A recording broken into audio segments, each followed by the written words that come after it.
evening, everyone. I'm Brandon Jaggers of the Auxiliary Gate Podcast. Tonight, we're here at Louisville Thoroughbred Society at 209 East Main Street on the outside balcony. It's a beautiful evening. We've got a great night of cocktail making because it's Derby week.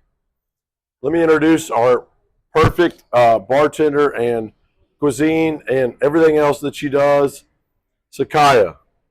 Hi, yeah, we're going to make some Derby week cocktails, and we're going to make an Oaks Lily for Friday on the Oaks and a Mint Julep for Saturday, the Derby, so come on over with us to the bar.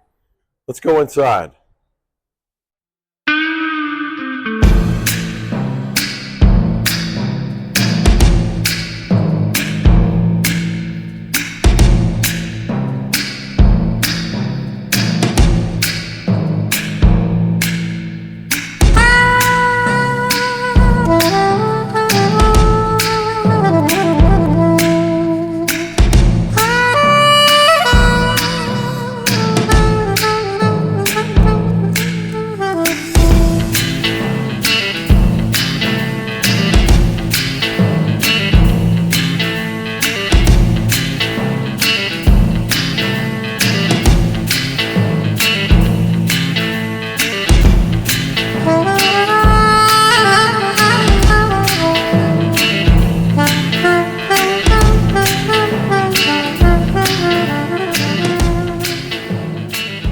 Derby season here in Louisville, Kentucky. We're glad to have you with us tonight. We have a special guest, Sakaya, this evening that's going to help us make some of Kentucky's signature drinks. But first, a little history about the Mint Julep. The Mint Julep was once first called the Virginia Dram. It dates back to early 1800s, and fast forward, the drink didn't really become official at the Kentucky Derby until 1930. It's best served the way that Sakai is going to show us tonight, and we're all really excited to have our first Mint Julep of the Kentucky Derby season, Kentucky Derby 150. So everyone has a different way of making a Mint Julep. Here in Kentucky, we like to do it a couple different ways. Some of us like to grow our own mint. I don't highly recommend that because it grows like a weed. So maybe buy it from the store, or buy it from a local market that supplies the local mint. But tonight, Sakai is going to help us in describing how she makes a perfect Kentucky Mint Julep. All right, you're going to take your fresh mint, and I take about 8 leaves. Now note, this mint did not come from my backyard. It's not quite in yet, but on the next one it will be. And then you just gently muddle it just a little bit, not too much. You don't really twist it, do you? Do not work out your daily aggression on this mint.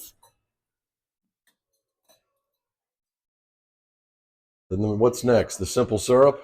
A ½ ounce of simple syrup. And you can add more if you like it sweeter. I do not. So now she's just taking the sugars and combining it with the mint to really give it that minty julep flavor.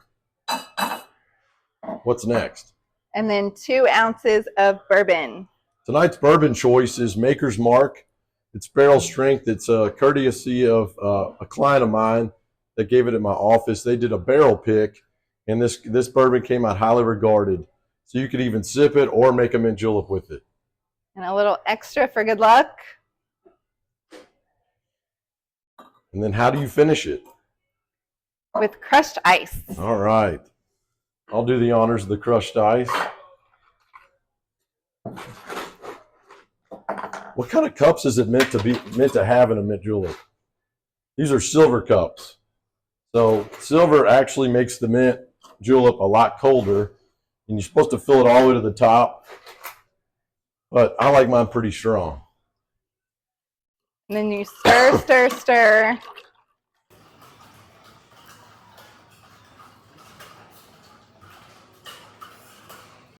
Okay, well, Sakai is going to put on the finishing touches on this mint julep. You just want to hit it a little bit, and then Stick it in there right next to your straw. And it's all ready. It's a perfect sprig of mint. I highly recommend the better the ground up ice, the colder it gets, the faster it gets, and the easier it goes down and the quicker it goes down. Thank you, Sakaya, for making these 2 great mint juleps. The only problem is I need to find somebody to help me taste test the first one. Hey, ho. Wait a second. I think I hear a good friend. Alan, come on back. Did somebody say free liquor? Hang on. Hello. Everyone, this is Alan Schneider, the Auxiliary Gate co-host. Here. And resident drunk? Let's take a taste of this. Would you like to try one, Brandon? Yes, please. Thank you. Sakai, no, you've already had several, right? So we're going to just let you pass on this. Cheers. Well, cheers to you. All right. Oh, my God, that's good. It's like a summer day. I can't drink like this on a Monday. Here in Kentucky. This is excellent. Excellent work, guys. Excellent. Good job, Sam. Good job, Diane. Cheers. Oh, my God, that is so good. Yeah, okay. These mint juleps hit the spot, but, you know, it's always the first Saturday in May is the mint julep. Now, the first Friday in May is the Kentucky lily. Now, you know, lilies have been not as old as the mint julep, but have been around, you know, a good amount of time.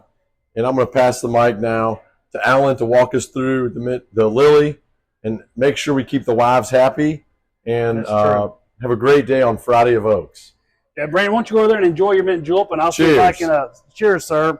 Because my wife loves a lily, so she would love to know how to make a real good one. Not to say she doesn't do a good job, but since we've got Sakai here, maybe you could walk us through a lily as well, too, for the ladies, right? Now, one thing before we get started, like Brandon, I think, alluded to, the lilies have been around since 2006, but they've grown in increasing popularity. If you've ever been in the Oaks or the Derby, you know this. One of the things you keep in mind is it's cranberry juice, if I'm not mistaken, 3 ounces. You're going to use 1.5 ounces of vodka, a touch of lime juice, perhaps 1 ounce or so. You're going to use a little bit of triple sec Contro, maybe about 1/5 of an ounce. Throw a little crushed ice in there, a little lime wedge, a little lily glass. Throw it all in the lily glass. Sakai here is going to show us how to do it. Pay attention, y'all. It's Oaks time.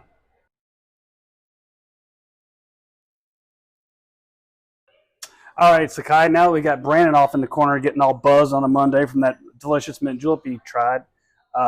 Maybe we should try the lily now. What do you think? Yes, for sure.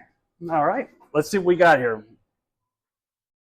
Oh, Castle and Key vodka, by the way. Brandon brought this in today. Castle and Key vodka is made at a distillery down near Lexington on the way to Keeneland. I'm sure a lot of you horse racing folk know exactly where Keeneland's at. 80 proof. They start out with vodka. Initially, they went into gin, and bourbon's on the horizon. So I know Sakai is very fond of it. I'm anxious to try it. Brandon speaks very highly of it. What do we got going here? Some lime juice. About 3 ounces of cranberry juice. Oh, yeah. It's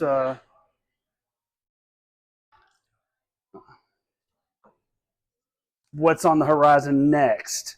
And then a splash of orange liqueur, triple sec, Cointreau, whatever you want to call it. That's a splash, all right, folks. So, be honest, Zach. Now you've been a Derby, Oaks, Churchill Downs fan for as long as you can remember. What do you prefer, the lily or the mint julep? I like the mint julep a lot more. Really? The lily can be a little sweet for me. She likes it. She likes it manly, y'all.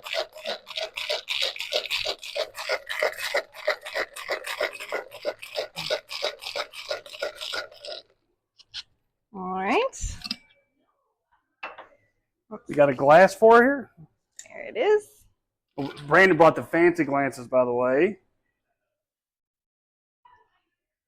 And you can top this with a lemon and some blackberries. That's what most people do. But yeah, pretty good. Looks good. Want to try it? I guess I got to try another one. Again, this is a weekday, y'all. I'm going to get lit, but I'm anxious to try it. Oh, my God. Which one do you like better, the mint julep or the lily? Oh, I got to say it's this one. I'm sorry. Ladies first. Well, let me try some more of that. Oh, that's good. Tell you what, Zach, that is so damn good. I feel selfish now because I've been drinking all these drinks that you've made. I think it's time you make one for yourself so you can Sure. get a taste of this stuff. Sure. I'd give one to Brandon, but I think he's already passed out in the corner over there. I bet he is. So a lot of people don't realize this, that the Lilies only been around since like 2006, if I'm not mistaken. And of course, it's named after with the garland of lilies that the Oaks winner gets, right? The Stargazer lily is what they put on the Oaks winner. And that's where the strain comes from. It's basically cosmopolitan, just kind of influence from the Stargazer lily. So, and I got to tell you, they're pretty good. My wife loves them. Hope my daughters don't love them too much this year. So, do you have a favorite Oaks memory, a Derby memory, Zach? I know you've been hanging out Churchill the better part of your existence on this earth. Yeah, most of my favorite Derby memories come from Derby parties with families. Because you're a native Louisvillian like myself, right? And we all learned that everybody else go to the racetrack, right? We'll sit back and have fun on our own, right? Right, exactly. Favorite Derby winner? Do you have one? Oh, I don't know if I have one. Really? Yeah, do you? Oh, it's got to be. Well, I'm much, much older than you are, so I would have to say Unbridled, Francis Skinter, Carl Nasker. Yeah. Yeah, definitely that one. And then anyone I catch a ticket on, right, which is very few and far between, so. All right. All right, it's time for you to partake in some of this. Cheers. Cheers, ma'am. Now you judge your work. That's pretty good. A little tart. Don't brag. I mean, it is a little tart. Though it's really good. So I like it more tart than sweet, though. So that's then you good. nailed it. Then so, hey, $17 on Derby Day. Go make them at yourself at the house. They're really good. I tell you what, this is amazing. Hey, Brandon, get in here real quick, brother. Well, you've been back here polishing off that Mint Julep, knocking that back, and I've been knocking back this Lily. We've been kind of rooted and asked Zach herself what's her favorite Derby cocktail. So hit us up. What's your favorite? This right here. Ice cold Miller Lite.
All right, everybody, that's a wrap.